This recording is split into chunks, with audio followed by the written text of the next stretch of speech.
Hello friend, स्वागत है आपका अपने चैनल आस क्लास में। आज की इस वीडियो में राजनीतिक विज्ञान के काफ़ी महत्वपूर्ण पाठ लोकतंत्र की उपलब्धियों का सभी महत्वपूर्ण ऑब्जेक्टिव प्रश्न एवं इसके उत्तर को बताएंगे।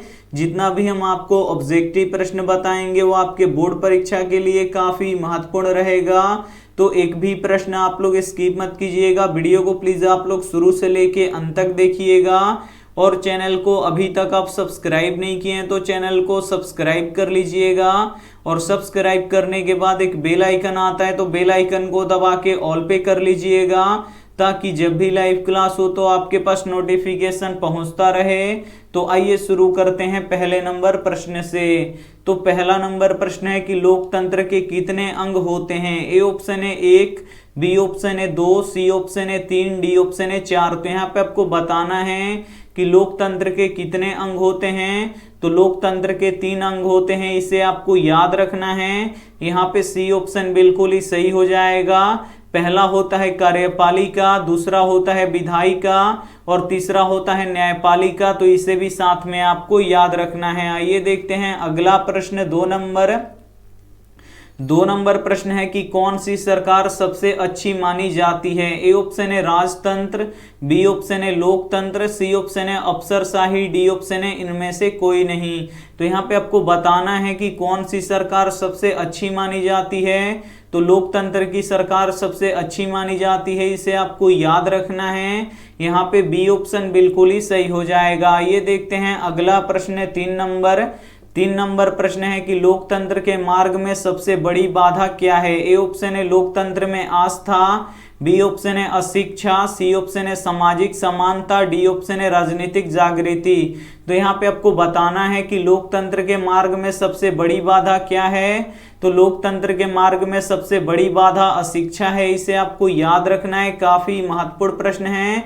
यहाँ पे बी ऑप्शन बिल्कुल ही सही हो जाएगा। ये देखते हैं अगला प्रश्न 4 नंबर प्रश्न है कि लोकतंत्र की सफलता निर्भर करता है। ए ऑप्शन है नागरिकों की उदासीनता पर, बी ऑप्शन है नागरिकों की गैर कानूनी कार्रवाई पर, सी ऑप्शन है नागरिकों की विवेकपूर्ण सहभागिता पर, डी ऑप्शन है अशिक्षा पर। तो यहाँ पे आपको बताना है कि लोकतंत्र की सफलता निर्भर करता है।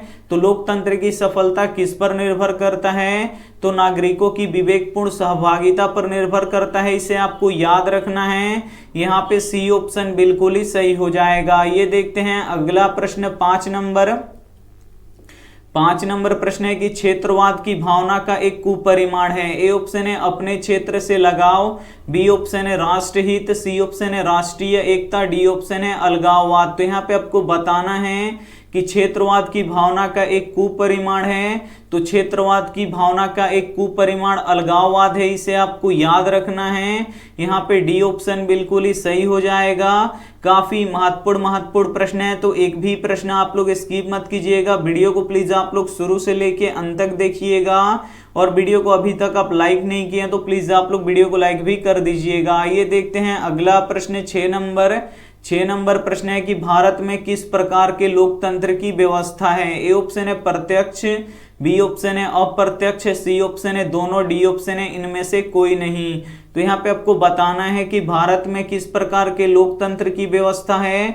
तो भारत में अप्रत्यक्ष लोकतंत्र की व्यवस्था है, इसे आपको याद रखना है। यहाँ पे बी ऑप्शन बिल्कुल ही सही हो जाएगा। ये देखते हैं अगला प्रश्न 7 नंबर प्रश्न है कि सर्वोच्च न्यायालय के मुख्य न्यायाधीश की नियुक्ति कौन करता है। ए ऑप्शन है प्रधानमंत्री, बी ऑप्शन है राष्ट्रपति, सी ऑप्शन है सांसद, डी ऑप्शन है उपराष्ट्रपति। तो यहाँ पे आपको बताना है कि सर्वोच्च न्यायालय के मुख्य न्यायाधीश की नियुक्ति कौन करता है। तो राष्ट्रपति करते हैं, इसे आपको याद रखना है। काफी महत्वपूर्ण प्रश्न है। यहाँ पे बी ऑप्शन बिल्कुल ही सही हो जाएगा। ये देखते हैं अगला प्रश्न 8 नंबर प्रश्न है कि लोकतंत्र की उपलब्धियों में सबसे अधिक सहायक क्या है। ए ऑप्शन है निर्धनता, बी ऑप्शन है अशिक्षा, सी ऑप्शन है विषमता, डी ऑप्शन है विकास। तो यहाँ पे आपको बताना है कि लोकतंत्र की उपलब्धियों में सबसे अधिक सहायक क्या है। तो विकास है, इसे आपको याद रखना है। काफी महत्वपूर्ण प्रश्न है। यहाँ पे डी ऑप्शन बिल्कुल ही सही हो जाएगा। ये देखते हैं अगला प्रश्न 9 नंबर प्रश्न है भारत में वोट देने की न्यूनतम आयु कितनी है। ए ऑप्शन है 12 वर्ष, बी ऑप्शन है 18 वर्ष, सी ऑप्शन है 21 वर्ष, डी ऑप्शन है 22 वर्ष। तो यहाँ पे आपको बताना है कि भारत में वोट देने का न्यूनतम आयु कितना है, तो 18 वर्ष है। इसे आपको याद रखना है, काफी महत्वपूर्ण प्रश्न है ये आपके बोर्ड परीक्षा के लिए।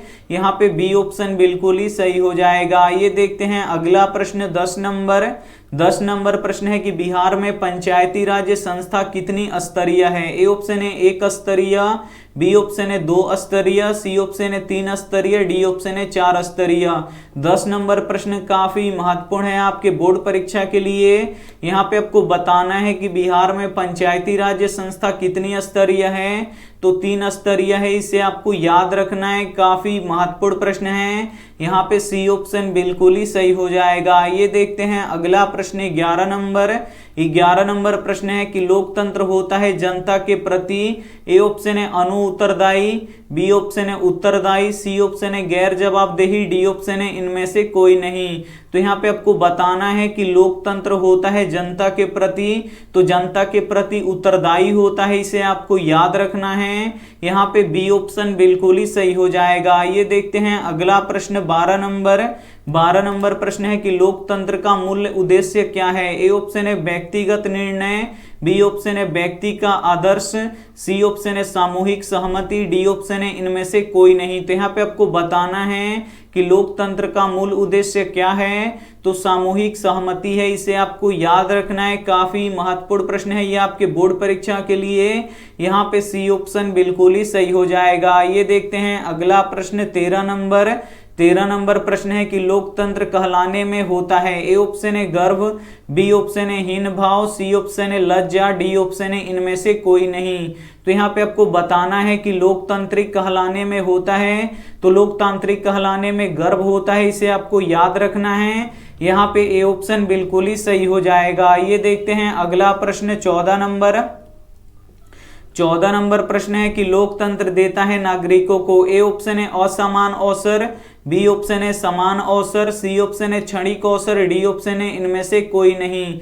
तो यहाँ पे आपको बताना है कि लोकतंत्र देता है नागरिकों को, तो लोकतंत्र नागरिकों को समान अवसर देता है, इसे आपको याद रखना है। यहाँ पे बी ऑप्शन बिल्कुल ही सही हो जाएगा। ये देखते हैं अगला प्रश्न 15 नंबर प्रश्न है कि कौन सी व्यवस्था जनता के लिए अच्छा है। ए ऑप्शन है राजतंत्र, बी ऑप्शन है लोकतंत्र, सी ऑप्शन है निरंकुश, डी ऑप्शन है इनमें से कोई नहीं। तो यहाँ पे आपको बताना है कि कौन सी व्यवस्था जनता के लिए अच्छा है, तो लोकतंत्र जनता के लिए अच्छा है, इसे आपको याद रखना है। यहाँ पे बी ऑप्शन बिल्कुल ही सही हो जाएगा। काफी महत्वपूर्ण प्रश्न है, तो एक भी प्रश्न आप लोग स्किप मत कीजिएगा। वीडियो को प्लीज आप लोग शुरू से लेके अंत तक देखिएगा, और वीडियो को लाइक नहीं किए तो प्लीज आप लोग वीडियो को लाइक भी कर दीजिएगा। ये देखते हैं अगला प्रश्न 16 नंबर प्रश्न है कि लोकतंत्र में फैसले लिए जाते हैं। ए ऑप्शन है देर से, बी ऑप्शन है जल्दी से, सी ऑप्शन है दोनों, डी ऑप्शन है इनमें से कोई नहीं। तो यहाँ पे आपको बताना है कि लोकतंत्र में फैसले लिए जाते हैं, तो लोकतंत्र में फैसले देर से लिए जाते हैं, इसे आपको याद रखना है। यहाँ पे ए ऑप्शन बिल्कुल ही सही हो जाएगा। ये देखते हैं अगला प्रश्न 17 नंबर प्रश्न है कि भारतीय लोकतंत्र बढ़ रहा है। ए ऑप्शन है उन्नति की ओर, बी ऑप्शन है ह्रास की ओर, सी ऑप्शन है विकास और उन्नति की ओर, डी ऑप्शन है निम्न स्तर की ओर। तो यहाँ पे आपको बताना है कि भारतीय लोकतंत्र बढ़ रहा है, तो भारतीय लोकतंत्र विकास और उन्नति की ओर बढ़ रहा है, इसे आपको याद रखना है। यहाँ पे सी ऑप्शन बिल्कुल ही सही हो जाएगा। ये देखते हैं अगला प्रश्न 18 नंबर प्रश्न है कि भारत में लोकतंत्र के समक्ष कौन सी चुनौतियां हैं। ए ऑप्शन है भ्रष्टाचार, बी ऑप्शन है जातिवाद, सी ऑप्शन है परिवारवाद, डी ऑप्शन है इनमें से सभी। तो यहाँ पे आपको बताना है कि भारत में लोकतंत्र के समक्ष कौन सी चुनौतियां हैं, तो भ्रष्टाचार भी है, जातिवाद भी है, परिवारवाद भी है, इसमें से सभी है। तो यहाँ पे डी ऑप्शन बिल्कुल ही सही हो जाएगा। ये देखते हैं अगला प्रश्न 19 नंबर प्रश्न है कि सूचना के अधिकार से होते हैं लोग। ए ऑप्शन है जागरूक, बी ऑप्शन है क्रांतिकारी, सी ऑप्शन है उग्रवादी, डी ऑप्शन है समझदार। तो यहाँ पे आपको बताना है कि सूचना के अधिकार से होते हैं लोग, तो सूचना के अधिकार से लोग जागरूक होते हैं, इसे आपको याद रखना है। यहाँ पे ए ऑप्शन बिल्कुल ही सही हो जाएगा। ये देखते हैं अगला प्रश्न 20 नंबर प्रश्न है कि लिच्छवी गणतंत्र किस राज्य में अवस्थित है। ए ऑप्शन है उत्तर प्रदेश में, बी ऑप्शन है राजस्थान में, सी ऑप्शन है बिहार में, डी ऑप्शन है झारखंड में। तो यहाँ पे आपको बताना है कि लिच्छवी गणतंत्र किस राज्य में अवस्थित है। तो लिच्छवी गणतंत्र बिहार में स्थित है, इसे आपको याद रखना है। यहाँ पे सी ऑप्शन बिल्कुल ही सही हो जाएगा। काफी महत्वपूर्ण हम आपको 20 ऑब्जेक्टिव प्रश्न बता चुके हैं और ये जो 20 ऑब्जेक्टिव प्रश्न है ये आपके बोर्ड परीक्षा के लिए काफी महत्वपूर्ण है। तो इसमें से जो भी प्रश्न आपको याद ना हो तो प्लीज आप लोग उसे नोटबुक पे लिख के जरूर याद कर लीजिएगा। और वीडियो को अभी तक आप लाइक नहीं किए हैं तो प्लीज आप लोग वीडियो को लाइक भी कर दीजिएगा। और ये रहा आपके लिए होमवर्क प्रश्न, इसका जवाब आपको कमेंट बॉक्स में देना है कि पहला औद्योगिक क्रांति किस देश में हुआ था। ए ऑप्शन है जर्मनी में, बी ऑप्शन है फ्रांस में, सी ऑप्शन है अमेरिका में, डी ऑप्शन है इंग्लैंड में। तो जो भी ऑप्शन इसमें से आपको सही लगे वो आप हमें कमेंट करके जरूर बताइएगा, हम आपके कमेंट का रिप्लाई जरूर देंगे। वीडियो को लाइक नहीं किए तो प्लीज आप लोग वीडियो को लाइक कीजिएगा, अपने दोस्तों के पास इस वीडियो को जरूर शेयर कीजिएगा। और चैनल को अभी तक आप सब्सक्राइब नहीं किए हैं तो चैनल को सब्सक्राइब कर लीजिएगा। और सब्सक्राइब करने के बाद एक बेल आइकन आता है तो बेल आइकन को दबा के ऑल पे कर लीजिएगा, ताकि जब भी लाइव क्लास हो तो आपके पास नोटिफिकेशन पहुंचता रहे। थैंक यू फॉर वॉचिंग, मिलते हैं अगले वीडियो में, तब तक अपना ध्यान रखिए, मन लगा के पढ़ाई कीजिए। Take care and bye.